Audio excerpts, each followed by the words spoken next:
Ohayo gozaimasu, Sobat Spentika, Assalamualaikum warahmatullahi wabarakatuh. Dengan saya, Aiska Evelyn. Sekarang kalian lagi dengerin Spentikast, Spentika Podcast.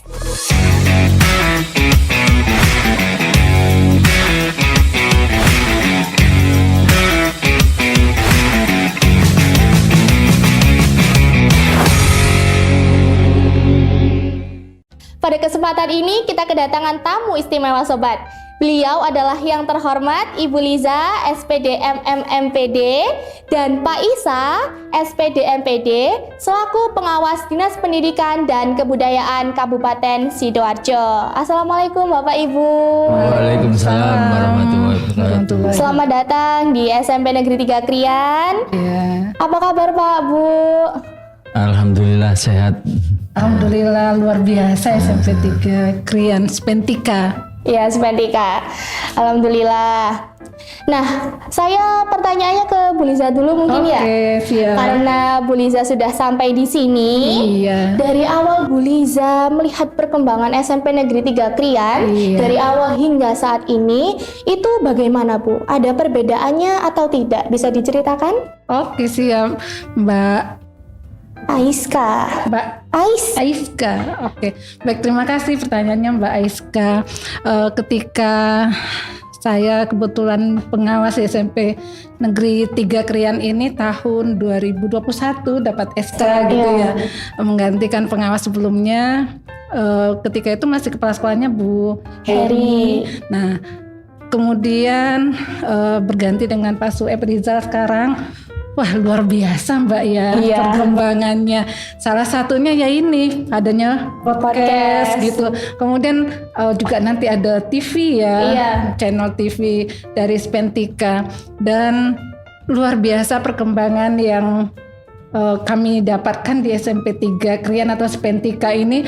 Di dalam prestasi-prestasi juga ternyata luar biasa ya Mbak ya. Sudah meningkat akhir-akhir ini. Iya, tadi sampai kegiatan prestasi yang diperoleh siswa dan juga ada guru sampai 3 bundelan itu Mbak. Iya.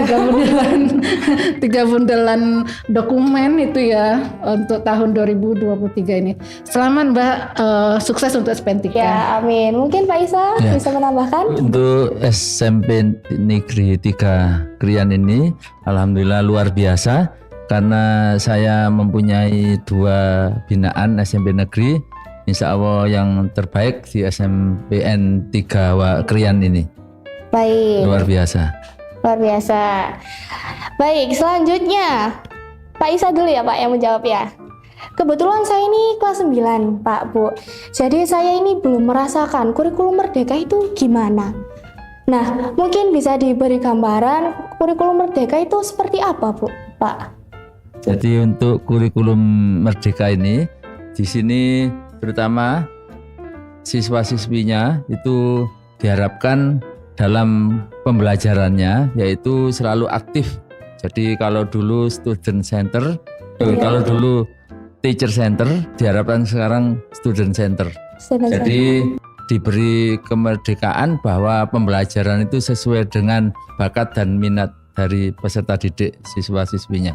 Berarti ini kalau kurikulum merdeka itu lebih ke pengembangan bakat minat. Nah, di samping itu ada P5, yaitu mengembangkan bagaimana apa yang dimiliki siswa tersebut dikembangkan di sekolah kita ini. Ya, Bu Iza mungkin. Oke, berarti Mbak Rizka nggak mengikuti, nggak mendapatkan untuk implementasi kurikulum merdeka di SMP ya. Berarti nanti di SMA gitu ya. Saya masih K13 sih Bu soalnya. Iya.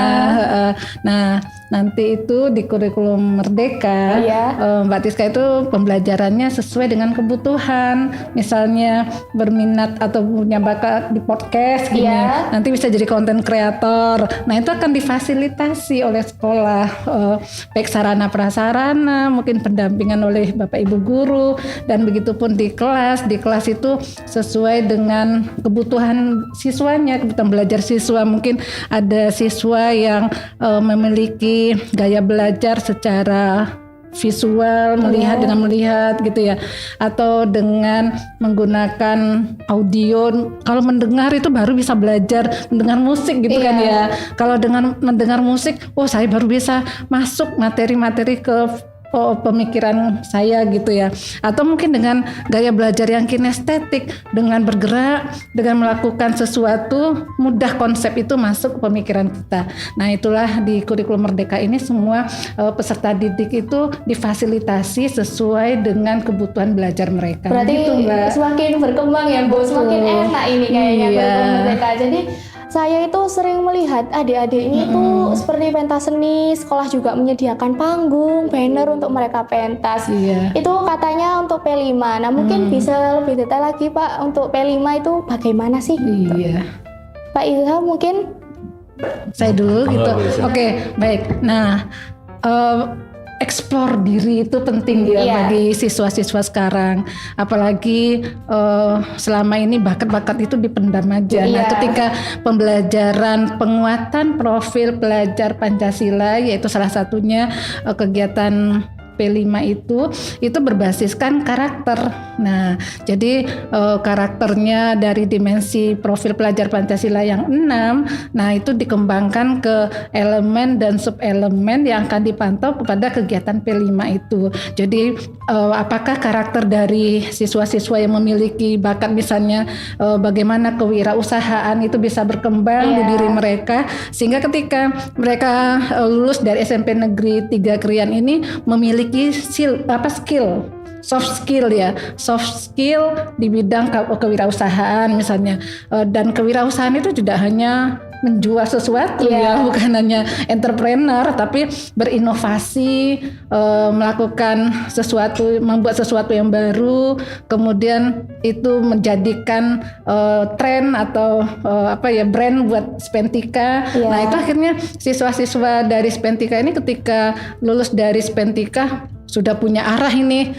Saya nanti SMA masuknya bidang ini, nanti kuliah saya masuknya bidang podcast. Nah, itu mereka sudah punya skill di diri mereka, sudah punya potensi yang dari SMP mereka sudah punya arah dan tujuan, punya visi, punya misi diri mereka, punya cita-cita yang akan diwujudkan. Berarti sudah tertata dari sekolah menengahnya. Betul, ya. Dan untuk P5 di sini itu merupakan pembelajaran yang lintas disiplin ilmu. Jadi gabungan dari beberapa mata pelajaran di sini untuk mengamati dan memikirkan solusi yang akan dihadapi di masa depan dari siswa kita. Berarti lebih enak ya Pak Bu, kurikulum Merdeka ini lebih tertata untuk siswa-siswanya. Nah, saya juga baca di artikel literatur dunia maya, kurikulum Merdeka itu terinspirasi dari idiomnya Ki Hajar Dewantara. Seperti yang kita tahu, Ki Hajar Dewantara memiliki kutipan. Kutipannya isinya ing ngarso sung tulodo, ing madya mangun karso tutwuri handayani. Artinya itu apa sih Bu? Dan bagaimana implementasinya kepada pendidikan kita saat ini, terutama bagi siswa-siswi? Jadi untuk yang pertama, ingar sung tulodo. Jadi di sini kita di depan itu harus memberikan suri tauladan yang baik bagi siswa-siswi kita. Dan juga ketika kita sudah memberi teladan, kemudian kita membimbing dan mendorong dari belakang gitu ya. Kita memotivasi dari belakang supaya anak-anak bisa berkembang dengan dunianya dan mereka bisa berkembang dengan kompetensi dirinya, potensi dirinya, sehingga mereka nanti bisa berkembang menjadi sebuah kompetensi diri yang itu mereka bisa terapkan di masyarakat kelak gitu. Jadi mereka sudah menemukan jati diri jati diri gitu ya. Berarti sangat berhubungan ya Bu dengan kurikulum Merdeka. Baik Bapak Ibu, kami atau saya bersama murid di Spentika yang lainnya sekarang berada di era digitalisasi. menurut Bapak dan Ibu bagaimana cara menyikapi era sekarang mungkin dalam hal etika bersosial media dan lain-lain agar saya dan Sobat Spentika yang ada di rumah lebih memahami. Bisa mungkin Bu Liza terlebih dahulu? Memang eranya sekarang adalah eranya digitalisasi ya Mbak ya. Nah, bagaimana kita bisa berliterasi digital yang positif, yang baik dan itu berdampak untuk semua, dan itu kita harus bisa menyaring ya. Jangan segala sesuatu yang ada info-info kita terima, tapi harus kita bisa berliterasi, kita memiliki pemikiran yang positif. Dan anak-anak sekarang itu kalau ingin eksis di dunia maya itu kan ingin membuat sesuatu yang viral, ya viral yang positif gitu ya. Bagaimana misalnya dalam proses pembelajaran mereka bisa memotivasi teman-teman yang lain lewat TikTok misalnya membuat sesuatu gitu ya Mbak ya, berinovasi dari apa yang ditugaskan oleh Bapak Ibu guru, kemudian sesuatu itu ternyata hal yang baru. Nah, itu mereka bisa kembangkan di media sosial, dan ketika viral mereka juga bisa menghasilkan sesuatu ya Mbak ya. Itu bahkan lewat online juga sekarang bisa menghasilkan uang dari TikTok gitu. Mungkin Pak Isa bisa jadi berikan. untuk bermedsos itu harus, terutama kalau ada info harus dicari dulu sumbernya apakah benar-benar betul. Kalau sudah betul ya bisa ikut memberikan atau mengirimkan ke teman yang lainnya demi kebaikan. Berarti jadi harus memilah-milih mana yang bisa diteruskan, mana yang hanya untuk kalangan sendiri. Karena sekarang mungkin banyak problem konten-konten negatif ya Bu dari murid-murid. Seperti itu. Jadi akhirnya Sobat Spentika yang ada di rumah sudah bisa memahami sekarang. Nah, menurut Bapak dan Ibu yang dimaksud sekolah yang berbasis digital itu seperti apa? Serta mencakup hal apa saja? Pak Isa. Di sini untuk sekolah yang berdigital, terutama di sini nantinya itu, terutama pada pembelajaran di kelas itu paling tidak menggunakan IT, terutama mungkin pembelajarannya, mungkin cara mengerjakan atau mengumpulkan tugas-tugasnya, dan juga terutama di perpustakaan itu juga memakai digital dalam meminjam atau yang berlangsung di perpustakaan menggunakan digital buku. Untuk Bu Liza? Iya, memang Mbak, zaman sekarang ini adalah berbasis digital, digital ya. Semua. Anak-anak itu generasi milenial ini sangat biasanya. Gen Z sekarang ya, generasi Z ya. Itu bangun tidur aja buka HP ya. Itu anak muda sekarang gitu soalnya. Kalau nggak pegang HP ini mati gaya ya. Nah, kalau dikaitkan dengan pembelajaran, banyak sekali aplikasi-aplikasi ya Mbak ya yang bisa digunakan dalam pembelajaran yang bisa menyenangkan pembelajaran tersebut, seperti mungkin game-game kuisis atau Kahoot atau TikTok itu juga bisa di Canva, TikTok juga bisa kan dibuat pembelajaran yang menarik gitu, untuk mudah bagaimana menyampaikan konten tersebut ya. Nah, ini penting sekali era sekarang itu kita berdigitalisasi, karena salah satu contohnya juga ada itu loh Mbak, sudah kenal dengan ChatGPT, AI, Artificial Intelligence. Wah, Nana udah tahu ternyata sudah. Bapak Ibu guru ya. Sahabat-sahabat Spentika udah pada tahu ya dengan AI ya. Nggak bahaya ini, nggak bahaya ta? Gak sepiro. Gak sepiro ya. Nah, nanti kedepannya itu orang-orang yang bisa eksis dan berkembang adalah orang-orang yang bisa mengendalikan AI. Nah, untuk itu kita juga harus bisa selalu upgrade informasi, selalu mengikuti apa yang sedang berkembang gitu Mbak, supaya kita tidak ketinggalan gitu. Sekarang kan kadang juga guru-guru itu memberi tugas disuruh upload di TikTok, di Instagram, gitu ya. Jadi tidak mendukung ya. Untuk kendala-kendala Bapak dan Ibu selama berkarir itu mungkin pada saat menjadi pengawas seperti sekarang atau dulunya mungkin menjadi guru itu apa? Kendalanya apa?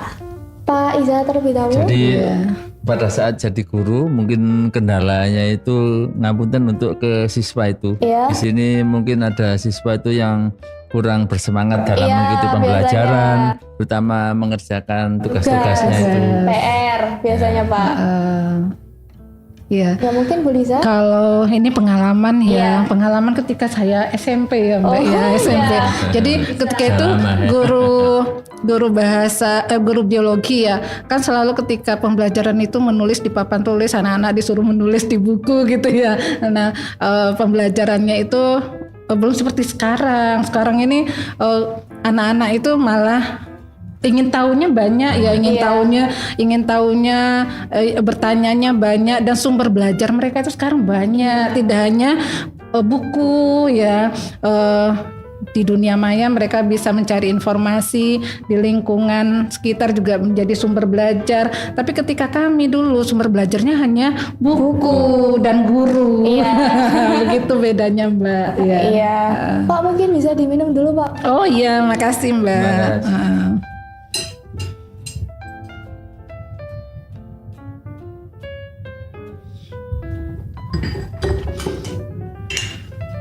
Nah, kalau Bapak dan Ibu punya cerita menarik nggak selama berkarir juga? Kayak yang nggak dilupakan sama Bapak dan Ibu. Oh, pengalaman Iya, ya. pengalaman menarik yang nggak dilupakan. Saya dulu ya. Iya, Jadi seperti saat ini pada saat PKKS, saya ngapunten berpasangan dengan Bu Wulan sama pengawas. Sebelumnya. Sebelumnya 2 tahun yang lalu itu pada saat ke SMP Nidomudin itu di situ Pak Bu Wulan pengawas binaannya itu nggak tahu lokasinya Bu, Mbak. Jadi di sini sampai mobil saya itu rusak nggak bisa jalan. Itu pengalamannya. Berarti Dan untuk memperbaikannya habis 2,5 juta. Waduh. Berarti waktu itu nyasar Pak gitu. Iya. Ceritanya. Ke SMP Nidomudin nyasar ke Karangpilang. Waduh. Surabaya. Terima kasih. Lumayan ya Itu Pak. bukan nyasar ya, memangnya kesasar. Memang kesasar, udah kesasar. Berarti apa ya nyoba jalan terus tiba-tiba sampai Karangpilang. Iya. Padahal itu pakai Google Map. Google Map yang ngaco. Mungkin Bu Monggo Bu Lisa. Lisa. Oke, apa ya? Oh eranya mungkin ya dulu ketika awal jadi pengawas itu tahun 2017 Mbak. Iya. Nah itu kan belum seperti sekarang ya. Padahal kurang lebih 6 tahun ya 6 tahun. Ternyata mungkin hikmah dari pandemi juga ya Mbak ya. Ketika pandemi kita apa ya akhirnya belajar teknologi. Iya, teknologinya pesat. Nah ketika dulu sebelum kita belajar teknologi untuk kepengawasan itu kan hanya berdasarkan instrumen gini loh Mbak, instrumen jadi centang gitu ya. Nah sekarang berjalannya waktu, kemudian juga pemerintah itu ternyata melihat kondisi saat ini dan akhirnya mengeluarkan suatu regulasi baru yaitu Perdirjen 4831 ya tahun 2022. Nah itu kami 2022 ya Pak ya. Itu kami peran kami sebagai pengawas itu tidak hanya centang-centang lagi, tapi kami sebagai coach, sebagai konsultating, sebagai mentor, sebagai training dan sebagai fasilitator. Nah, jadi kami nanti kalau ke sekolah itu tidak centang-centang Mbak, tapi kami mengcoach kepala sekolah. Coaching itu kan antara coach dan coachee gitu ya, percakapan antara coach dan coachee. Di situ kami nanti menggali permasalahan-permasalahan yang ada di sekolah. Nanti ketika ada masalah mungkin dari yang kami dapatkan dari kegiatan coaching itu, nah kami akan melakukan tindak lanjut, kami akan mencarikan solusi. Nah itu perbedaannya sekarang dengan sebelumnya Mbak. Berarti lebih berkontribusi lagi, betul. lebih terlihat lagi apa yang kurang dari sekolah itu. Baik. Mungkin bisa kan kemarin kita habis merayakan Hari Guru Nasional Ibu Bapak. Nah itu apakah ada saran dan kesan untuk guru yang ada di Indonesia, terutama di SMP Negeri 3 Krian? Pak Isa, monggo. Alhamdulillah untuk guru-guru kita di SMP Negeri 3 Krian di sini alhamdulillah sudah banyak yang muda-muda. Iya. Insya Allah sudah mengikuti perkembangan zaman dengan adanya teman kita yaitu Pak Ilham tadi yang menjadi juara itu. Iya, Alhamdulillah. Ya. alhamdulillah. Oke, mungkin apa ya dengan adanya Hari Guru kita menyemarakkan Merdeka Belajar, kemudian kita sebagai guru menjadi guru teladan buat siswa dan juga menjadi guru yang selalu memberi motivasi kepada siswa dan menjadi teman belajar juga itu, Mbak. Baik Ibu Liza dan Bapak Isa, terima kasih telah memberikan waktunya kepada Spentikes. Semoga kita dapat berbincang lagi di lain waktu. Demikian Sobat Spentika, saya Aiska pamit undur diri. Spentikes Memberi inspirasi tanpa henti. Wassalamualaikum warahmatullahi wabarakatuh. Waalaikumsalam.